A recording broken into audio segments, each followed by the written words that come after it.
बिस्मिल्लाहिर्रहमानिर्रहीम। जो शख्स पाबंदी से इस्तग़फ़ार करता है, अल्लाह ताला उसके लिए हर तंगी से निकलने का रास्ता बना देते हैं। दुनिया में सबसे तेज़ रफ्तार चीज़ दुआ है, जो दिल से ज़ुबान तक पहुँचने से पहले अल्लाह ताला के पास पहुँच जाती है।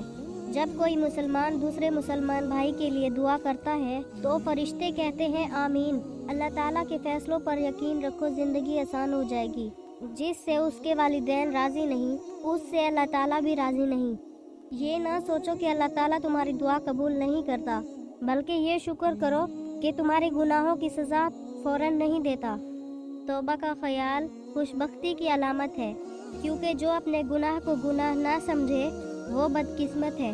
मुमकिन नामुमकिन तो हमारी सोच है, अल्लाह की ज़ात के लिए तो सब मुमकिन है। पता नहीं क्या जादू है सजदे में, जितना झुकता हूँ उतना ऊपर जाता हूँ।